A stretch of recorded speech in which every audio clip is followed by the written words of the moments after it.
India.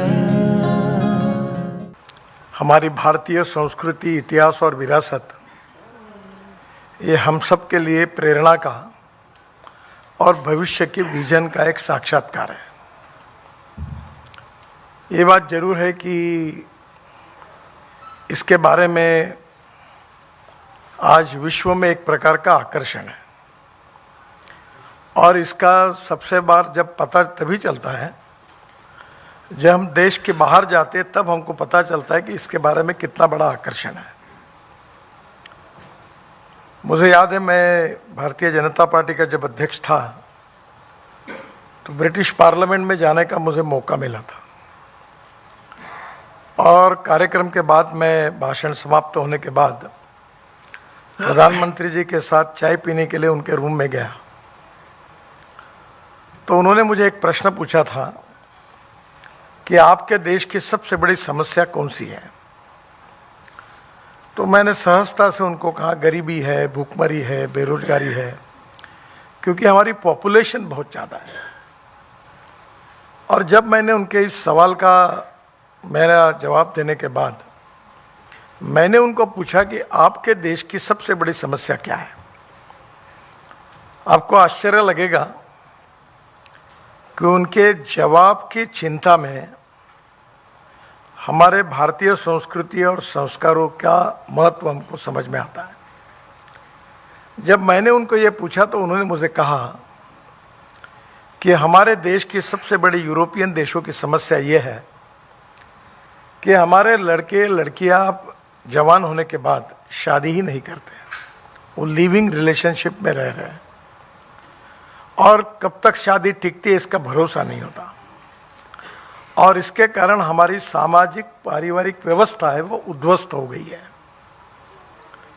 और आगे चलकर उन्होंने मुझे ये पूछा कि आपके देश में गरीबी है, बेरोजगारी है, तो आपके यहाँ ये समस्या नहीं है।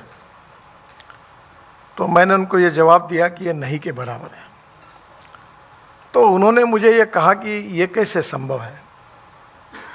तब मैंने इस जवाब में कहा था कि हम गरीब जरूर हैं, पर हमारे इतिहास, संस्कृति और विरासत से जो संस्कार हमारे बचपन में हमारे युवा बच्चों को मिलते हैं, उसके कारण उनका व्यक्तित्व उन संस्कारों से इतना सामर्थ्यशाली बन जाता है कि वो संस्कार अपने जीवन का एक दृष्टिकोण उनको देता है और जो मूल्याधिष्ठित जीवन पद्धति और परिवार पद्धति के आधार पर पारिवारिक भावना के साथ ये संस्कार ऐसा काम करते हैं कि हमारी सामाजिक व्यवस्था बड़े प्रमाण पर आदर्शवाद के सिद्धांतों पर चलती है और यही हमारी सबसे बड़ी स्ट्रेंथ है।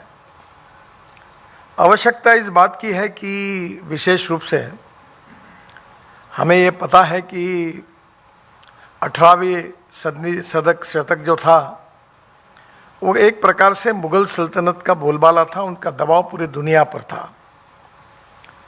19वें शतक जब आया तब यूनियन जैक लगभग था सब जगह, बाद में कैसा ह्रास हुआ ये हमको पता है। और 20 में अमेरिका एक सुपर पावर बनेगी, पर ये बाद में ये लोग विवेकानंद जी की भी भविष्यवाणी थी और अब उसका महसूस हो रहा है हम सबको कि 21वां शतक जो है वो हिंदुस्तान का है, भारतीय का है और भारतीय संस्कृति, इतिहास और विरासत का। ये जो मूल्याधिष्ठित जीवन पद्धति, परिवार पद्धति, शिक्षा पद्धति, ये हमारी ताकत है। हमारा आयुर्वेद, हमारा योग विज्ञान, हमारा भारतीय संगीत आज पूरे दुनिया में, विश्व में उसको रिकग्निशन है, रिस्पेक्ट है।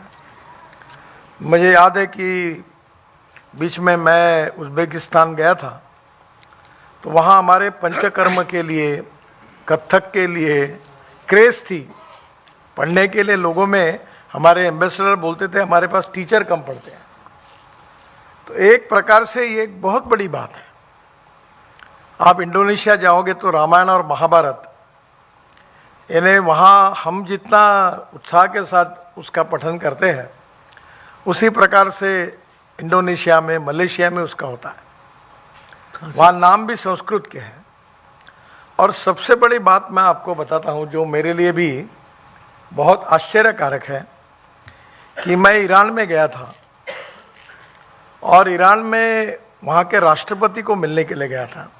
मैं ईरान में 4-5 बार गया, क्योंकि मैं चाबार में, डॉक्टर साहब को याद होगा अटल जी के समय हम एक चाबार का पोर्ट बनाने की बात कर रहे थे। वो पोर्ट बनाने के लिए उसका काम शुरू करने के पीछे मैं पड़ा था। वो बड़ा स्ट्रैटेजिक पॉइंट ऑफ व्यू बड़ा महत्वपूर्ण था, उसके लिए मैं बार बार ईरान गया। और जब राष्ट्रपति को मिला तो राष्ट्रपति जी ने मुझे जो पूछा वो मुझे बड़ा संकोच होता है आपको बताते समय। उन्होंने मुझे पूछा कि आपको पता है कि पर्शियन कहाँ से आई? मतलब मुझे नहीं पता। तो मतलब पर्शियन जो आई है वो संस्कृत से आई है, और तेहरान के यूनिवर्सिटी में संस्कृत की चेयर है। और बाद में उन्होंने पूछा कि हमारे लखनऊ से नजदीक हम सब लोगों का किस प्रकार का सांस्कृतिक संबंध था, वो उन्होंने हमको बताया। हमारी समस्या ये हुई कि बीच में अंग्रेजों के समय और मुगल सल्तनत के समय सारे लोग जानते हैं हमारी जो भारतीय संस्कृति थी, इतिहास था, मैंने कहा फर्क कितना ही है उसको गलत तरीके से जो तोड़ मरोड़ कर रखा गया। और दुर्भाग्यवश उसके बाद में घर में भी बोलता है हम उसमें जिस प्रमाण में सुधार करके उस भाषा में लोगों तक रखने में हमें अब और परिश्रम करने की आवश्यकता है। आप कहते हैं और इसलिए इसमें दुमत नहीं है। के लिए मैं कहता हूँ आप जो बात प्रोफेसर राजपूत जी ने कही है मादर, मैं कहता हूँ कि हमारी विरासत हमारी ताकत है, हमारी शक्ति है, पर उसके साथ साथ वैश्विक समस्याओं का जवाब भी उसमें है। पर इसमें एक हमें के बाद जब वो यहाँ आया सोचना होगा तब हम हट गए थे सरकार कि जिस प्रकार से पृथ्वी लगातार घूम रही है, को बुलाओ, मैं उनसे बात कर वैसे नॉलेज का भी ट्रांसफॉर्मेशन लगातार होते रहता है। देखिए जनाब आप यहाँ आए हैं, जो आज है वो कल नहीं, कल है वो कल परसों नहीं, इस प्रकार की स्थिति है। वो कहेंगे दरवेश We हमारे need देश में to understand the importance of educational transformation। और इसमें सबसे बड़ी बात अगर कोई है तो नॉलेज एज ए पावर, ये बहुत बड़ी ताकत है। Innovation, entrepreneurship, science, technology, research, skill and successful practices, we name it as knowledge, and conversion of knowledge into wealth हमारा भविष्य है। पर एक प्रकार से हम 3 बातों का जिक्र करते हैं जिसमें हमारी सामाजिक व्यवस्था इन 3 पिलर पर खड़ी है। एक हमारे इथिक्स है, इकोनॉमी है और इकोलॉजी एंड इन्वायरमेंट है। अब तीनों बातों के साथ हमारा संबंध इतिहास, संस्कृति और विरासत हमारे पूर्व इतिहास से है।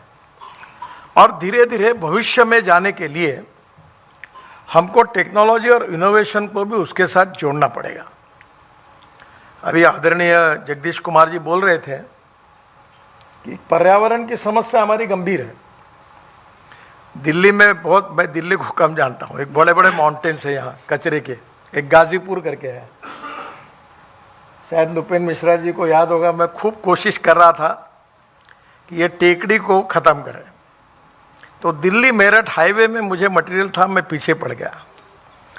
तो पीछे पड़ने के बाद मैंने तय किया कि ये टेकड़ी को खाली करके पूरा कचरा दिल्ली मेरठ हाईवे में डाल देंगे तो दिल्ली को पर्यावरण की दृष्टि से बहुत राहत मिलेगी।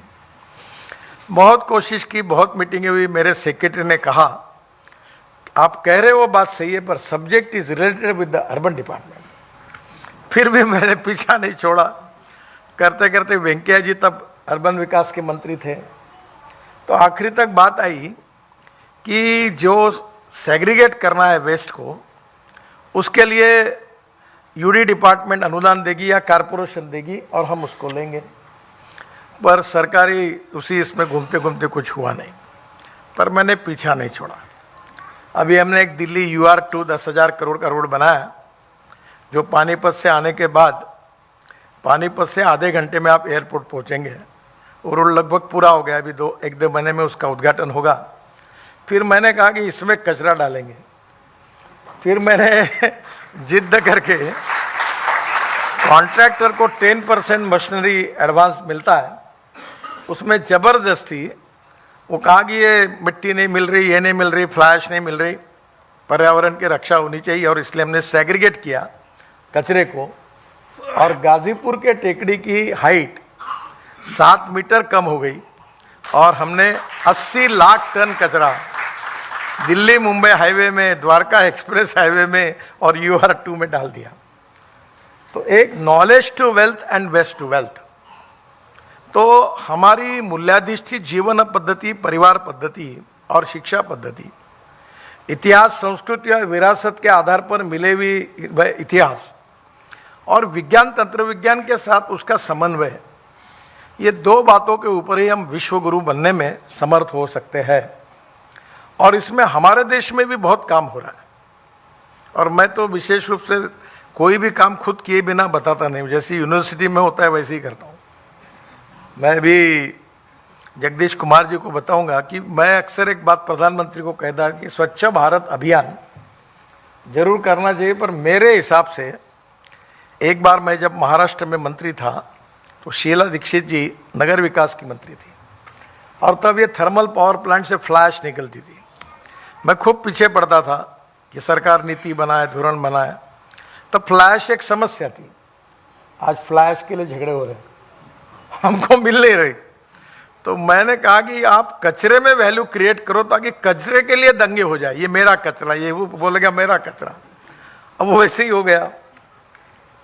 हमारे यहाँ मैं प्लास्टिक कचरे को सेग्रीगेट करके प्लास्टिक निकलता है, तो प्लास्टिक से हम लोग क्रूड पेट्रोल तैयार करते हैं और वो 50% डीजल में डालते हैं, 5000 लीटर पर डे, तो वो 38 रुपये लीटर आता है।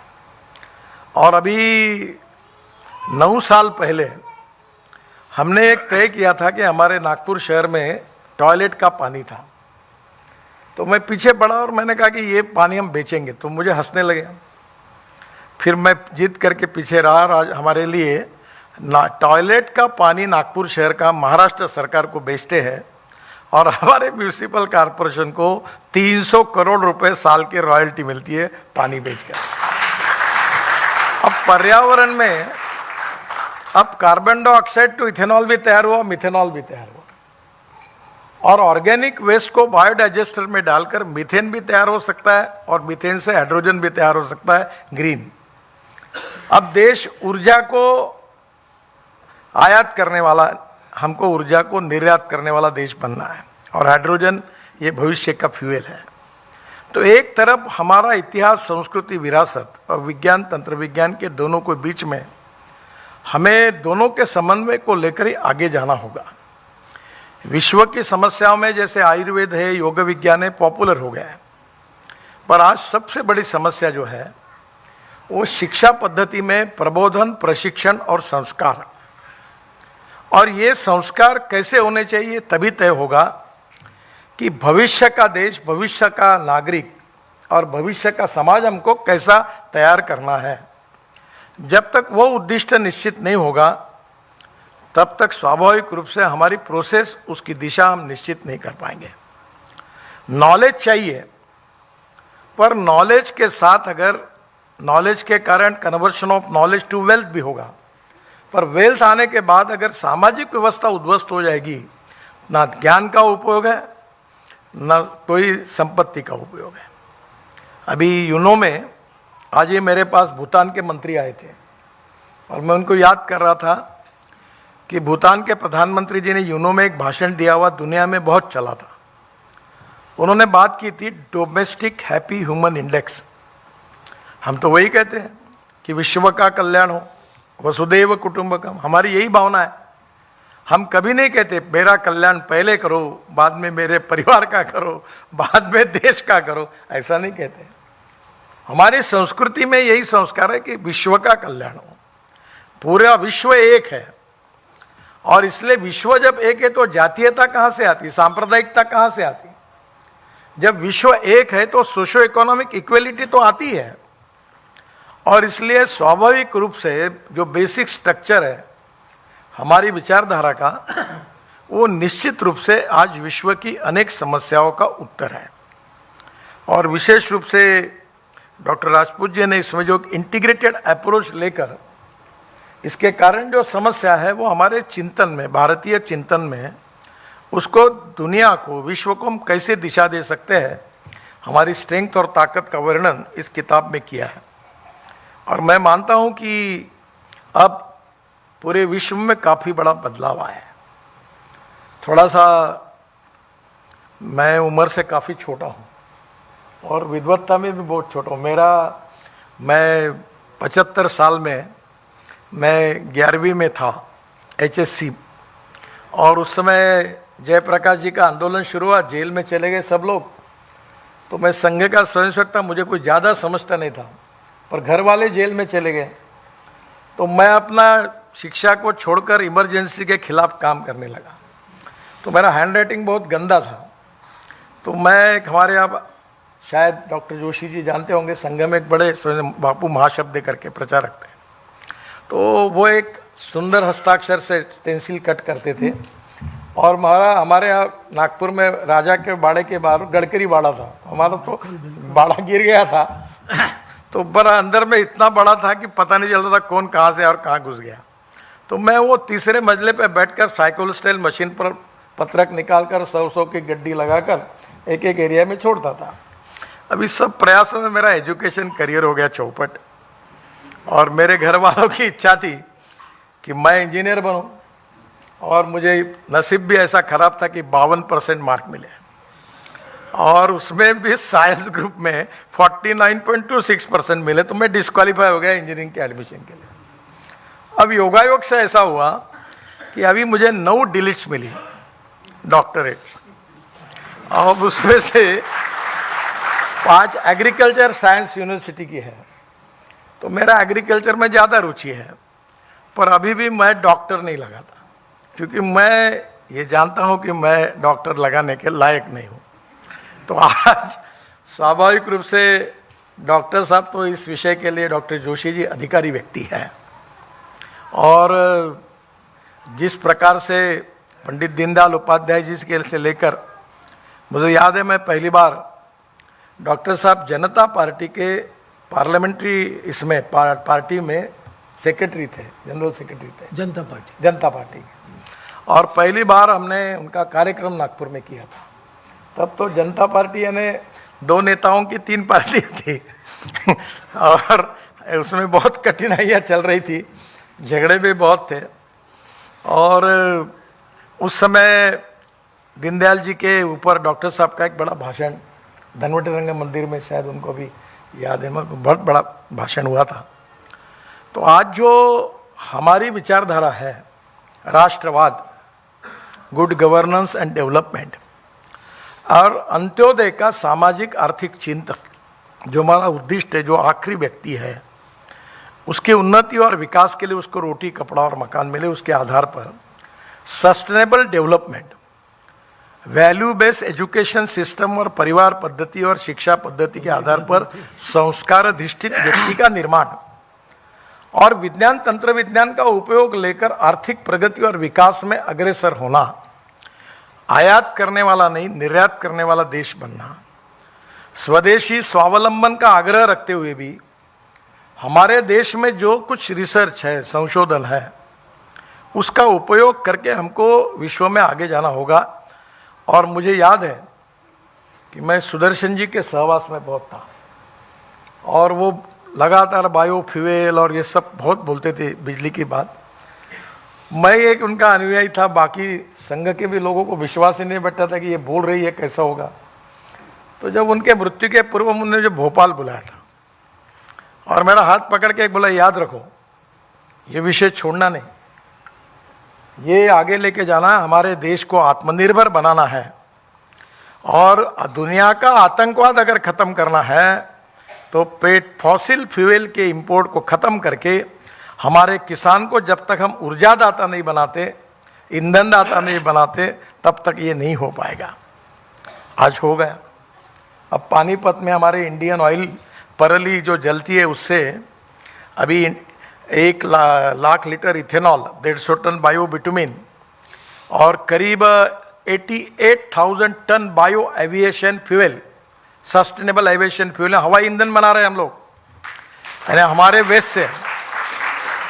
और भी मैं आया, आज वर्ल्ड की पहली गाड़ी है इनोवा, जो यूरो 6 के इमिशन नॉर्म्स को कंप्लाई करती है, और पहली है। मेरे पास एक हाइड्रोजन की गाड़ी है इसका नाम है मिराई। मिराई ये जापानी वर्ड है, उसका अर्थ है फ्यूचर। और हम लोग इसके साथ स्वदेशी के साथ हमने जोड़ा है, क्योंकि 22 लाख करोड़ का फॉसिल फ्यूल तैयार करके पूरे दिल्ली में तो पोल्यूशन ही है। मैं जिम्मेदार हूँ, 40% पोल्यूशन जो होता है उसके लिए हमारा डिपार्टमेंट है। अब मैं 65,000 करोड़ के काम दिल्ली के आजू बाजू में कर रहा हूँ, बड़े बड़े रोड बन रहे, पर मुझे अभी भी विश्वास नहीं है कि ये करने के बाद कितना पोल्यूशन कम होगा।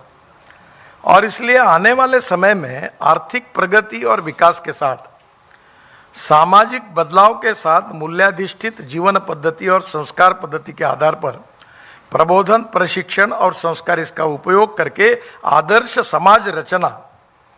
और जैसे विवेकानंद जी ने कहा था कि no philosophy can taught to empty stomach, तो एक तरफ ज्ञान विज्ञान तंत्र विज्ञान का उपयोग करके आर्थिक प्रगति और विकास दोनों का समन्वय करके आदर्श समाज व्यवस्था रहेगी, परिवार व्यवस्था रहेगी, तो ये डोमेस्टिक हैप्पी ह्यूमन इंडेक्स जो है, सुखांक, ये सही अर्थ में हमारे वसुधैव कुटुंबकम इसी के साथ ये जुड़ा हुआ है।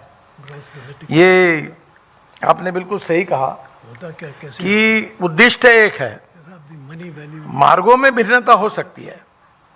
संस्कृत में एक सुभाषित है, तो जमीन आकाशात पतितम तोयम यथा गच्छति सागरम सर्वदेव नमस्कार केशवम प्रति गच्छति। डीपी बढ़ा रहे हैं, जैसे आकाश से पानी गिरता है, घटा रहे हैं। नदी नालों में जाता है और अंततो गत्वा वो समुद्र में मिलता है, उसी प्रकार किसी भी भगवान को नमस्कार किया तो आखिर केशव को मिलता है।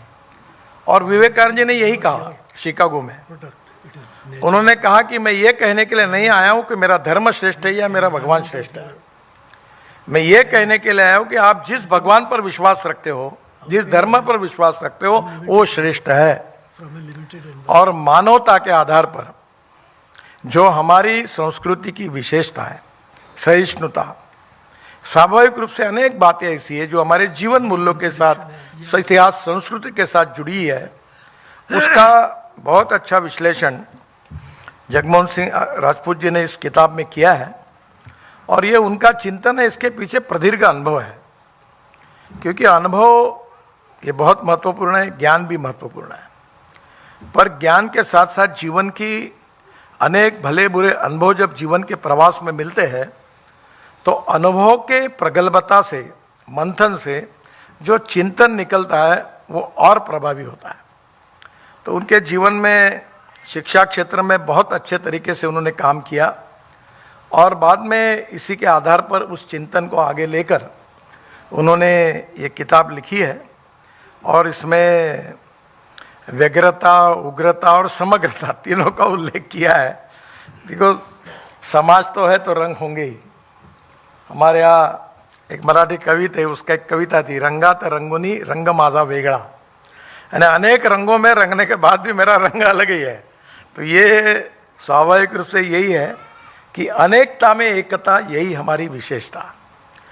अलग भाषा है, अलग संस्कृति है, खान पान की पद्धतियाँ अलग है, त्योहार अलग है, पर उसमें सब जगह इंटीग्रेशन है, मनमुटाव नहीं है, झगड़ा नहीं है।